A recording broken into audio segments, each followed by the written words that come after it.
अच्छा, हाँ जी। सर जी की जी क्या हाल है जी जी आपके? जी गालिब, आप सुनाए सर, ठीक है? कैसी तबीयत है हाँ जी, आपकी? हम ठीक हैं जी, आप कैसे हैं? मेरे अच्छा। ख्याल से लाहौर में सिचुएशन, आपने काफी इसमें डिटेल तो बात की होगी, मुझे काफी दिनों बाद मौका मिला है आपसे, मेरे ख्याल से अच्छा। 2-3 वीक बाद।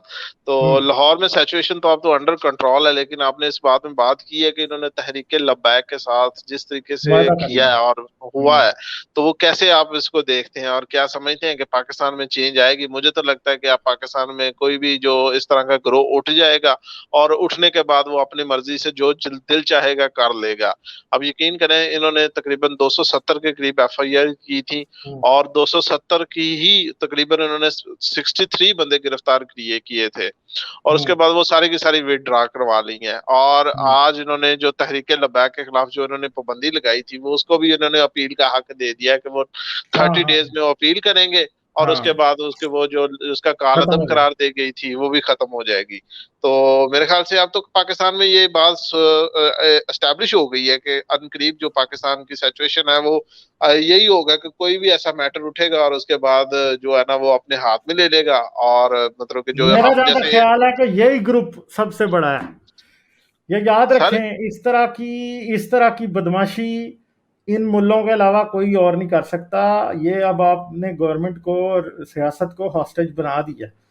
मुझे नहीं पता सर कि नेक्स्ट टाइम कितना कोई हो सकता है जवाब इनके गाल, लिए। गा, गालिब, एक छोटी सी चीज मैं आपको बताता चलूं, जब आप नेशनल टीवी पे इर्तुगल और इस तरह के हाँ मुजाहिदीन दिखाएंगे, तो उस हाँ। मुजाहिदीन का रिजल्ट तो फिर आएगा ना, उस वो तो फिर यही जारी बात बात है, है वो सारी। सड़कों पे तो नजर आएगा ना, वो बताएंगे कि इर्तुगल हर गली में फिर रहा होगा। आप यकीन करें, गली में हम्म। चले जाए तो 4-5 बच्चे ऐसे मिलेंगे आपको जो इर्तुगल बनना चाहेंगे, और यही चार हम्म। पांच बच्चे उधर इन्होंने इन्होंने ही रोड ब्लॉक किए हुए थे, क्योंकि उनको भी हम्म। मुजाहिद बनने का दिल चाहता था, और वो सोचते थे कि जैसे अब ये आप जो आपने इमरान खान की, प्राइम मिनिस्टर की जो स्पीच देखी होगी, जो उसने कौम से खिताब किया, आप हाँ, उसमें मैंने देखी है। देखिएगा कि मैं क्या करूंगा, मैं मगरब को ज्यादा जानता हूँ, मैं वेस्ट को ये करता हूँ, मैं मस्त वेस्ट को ये करता हूँ। आप हम्म। सोचे कि जो बंदा सारी उम्र वेस्ट में गुजार चुका है, वो खुद पिंकी के पीछे और वो सजदे कर हाँ। रहा है और इस तरह के काम करने शुरू हो गया है।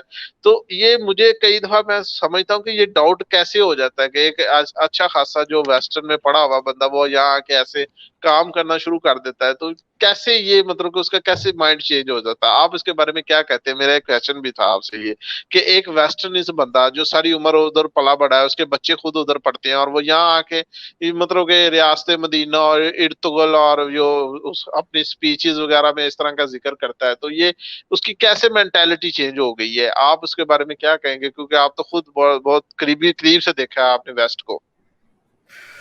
सर देखें, ये जब उधर था तो रियासत पुदीना थी, जब पाकिस्तान पहुंच गया तो रास्ते मदीना बन गई है। ये बस जो है ना इमरान खान की, बस आप क्या ही कहें। इमरान खान जो है ना, इमरान खान को कोई 20 साल सियासत करने के बाद ये बात समझ आई है कि भाई, ये मैं इस्लामी बन जाऊं और मैं फौज के तलवे चाट लूं तो मैं गवर्नमेंट में आ जाऊंगा बस।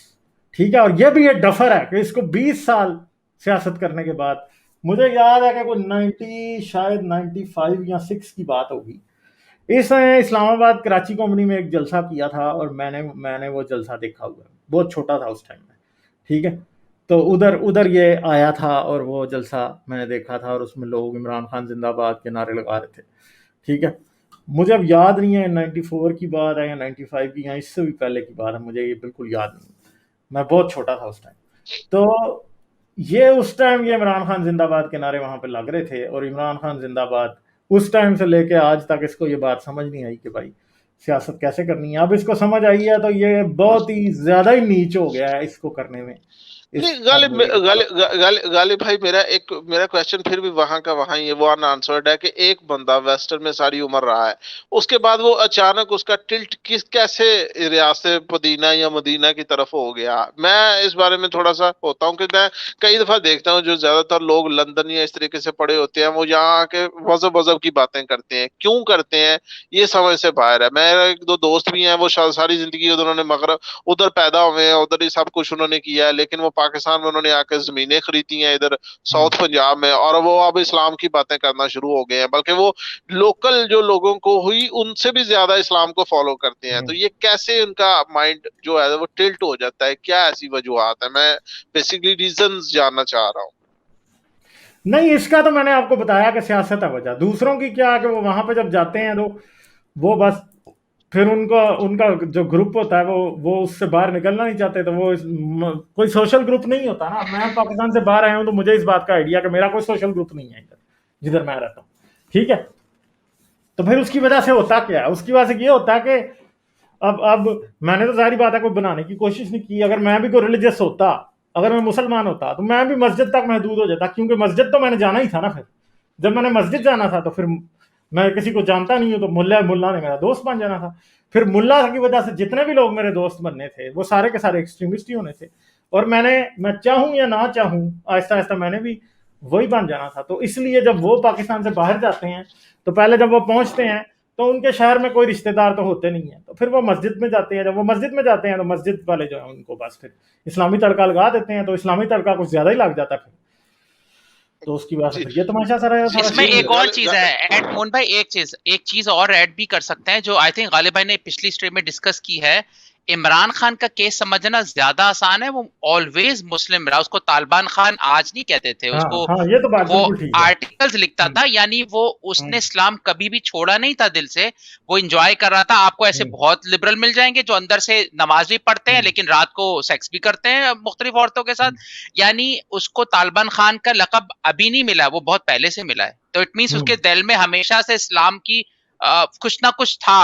और इसका एक और सबूत है, देखें बंदा शादी जब करता है तो एक बहुत बड़ा डिसीजन लेता है। देखें उसने तीसरी शादी किस औरत से की है, चेक करें कि उसकी इंसान शादी में एटलीस्ट रिस्क नहीं लेता, शादी में ड्रामा कम करता है इंसान, लेकिन उसने किया है। देखें नजर आता है उसका तस्बीह पढ़ना, उसकी चीजें नजर आती, सिंबल्स तो नजर आते हैं, वो उसके अंदर इस्लाम है।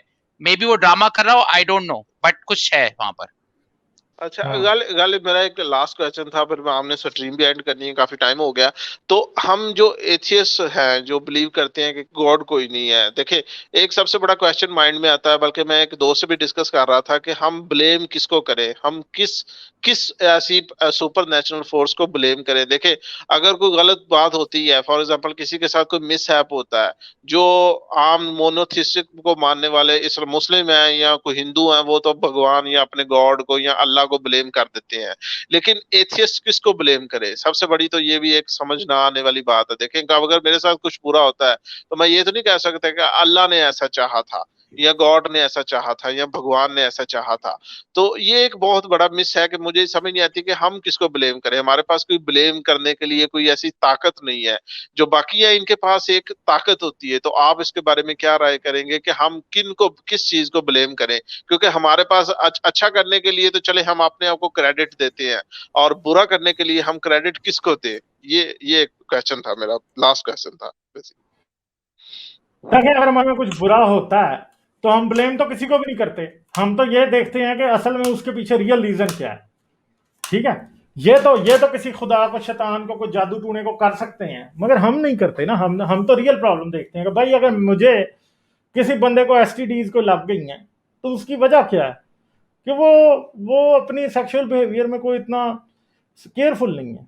किसी के बच्चे हैं वो उनको थैलेसीमिया है तो भाई उसने कजन मैरिज की है, हमें पता है इस वजह से है, ठीक है। कोई और प्रॉब्लम्स हैं तो हमें सामने चीजें नजर आती हैं। और मैं ये कहता हूं बड़ी दफा कि मजहबी लोग अपनी गलतियों से नहीं सीखते, मगर एथियस्ट अपनी गलती से सीखता है और उसकी जिम्मेदारी लेता है। मुझे ये पता है कि मैंने जिंदगी में क्या क्या गलत किया है, मेरे पे क्यों मुसीबतें आई, ठीक है, मुझे ये पता है। मगर मजहबी आदमी ये समझेगा अल्लाह की मर्जी थी जी, अल्लाह आजमा रहा था, और उसको कभी ये समझ नहीं आएगा कि उसने क्या गलती की। वो बिजनेस में उसे लॉस होगा, वो यही समझेगा कि हाँ भाई वो अल्लाह की मर्जी थी यार, हो गया लॉस, कुछ नहीं होता। मगर असल में प्रॉब्लम ये है कि उसे लॉस उसकी अपनी गलती की वजह से हुआ। ये बात है, ठीक है जी। चले ठीक है, मेरे ख्याल एंड करते हैं। जी sir, thank you sir, thank you. चले।